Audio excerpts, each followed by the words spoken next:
that we care about. What kind of country? We want to defend our country. We want to protect it. We want to savor our country. We want to build and innovate for the future. We want to be competitive. We want to preserve it. We want to protect it, the things we care about. We want to be strong. We want to be vigilant. We want to protect our environment. We want to cleanse our air. We want to sustain life. We want to protect ourselves and all the species that we share this world with. And above all, I think all of us here tonight probably want one thing together, and that is we want hope. Absolutely hope for the future. And that, ladies and gentlemen, this brings me to introduce our guest tonight who's been fighting for exactly this. This man, Stephane Dion, he is a fighter. He fought to defend the unity of Canada when it was a risk. He fought the separatists. He did not give up. Later, as Canada's Environment Minister, he fought for Canada to be a leader in the battle against climate change and for the future of this planet. In 2005, he fought for and achieved a major international agreement when he chaired the Kyoto Conference on Climate Change. 3 years later, 3 years ago, he fought for the leadership of a major national political party in Canada, and against all of the odds, he won.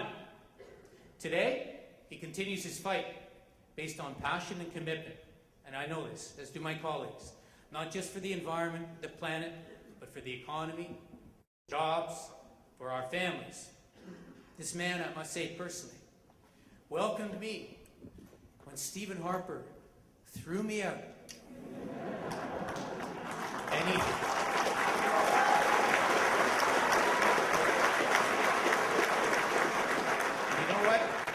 know what my crime was? My crime was going to Ottawa and saying I was going to represent the people before I was going to represent a political party.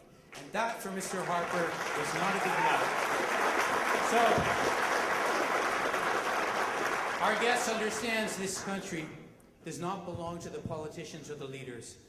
It belongs to all of us. Absolutely.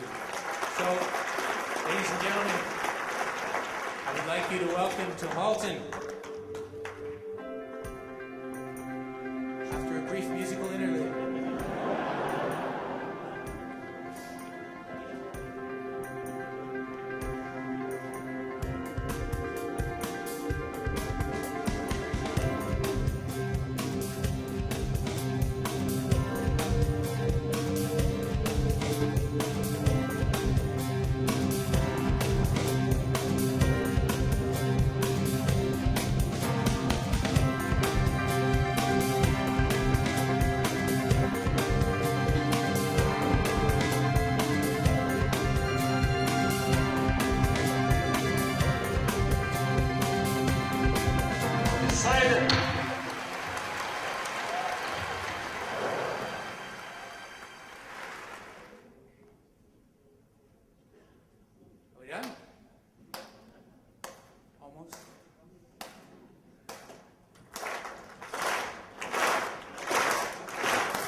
Stephane Dion, the next Prime Minister of Canada.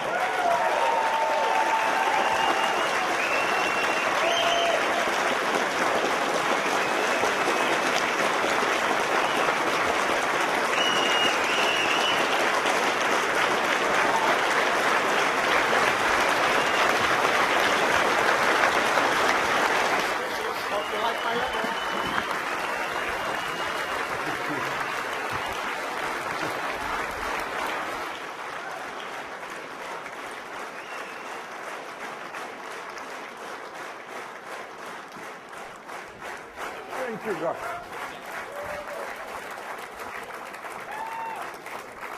Well, it's incredible. Thank you very much to be here all tonight together.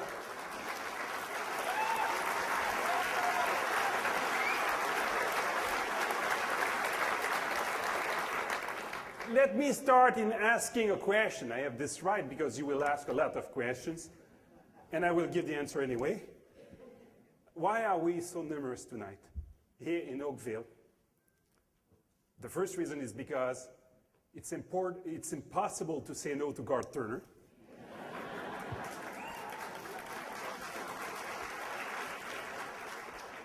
But I would suggest that we are here tonight because we care about our children and grandchildren.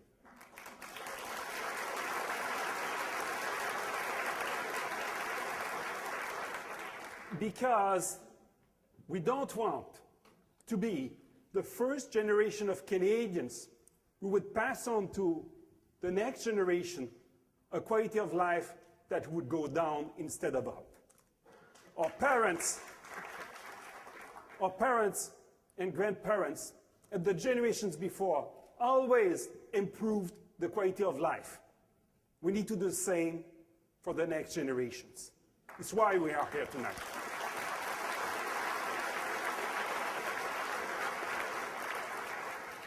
Now, what is the challenge that may prevent us to pass on a better quality of life? This challenge is the one of the century, the 21st century.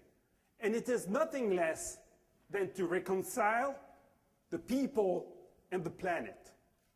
It's big, and it's encompassing a lot of issues. But since I want to come with a short introductory remark, I will mention two issues. The first one is climate change.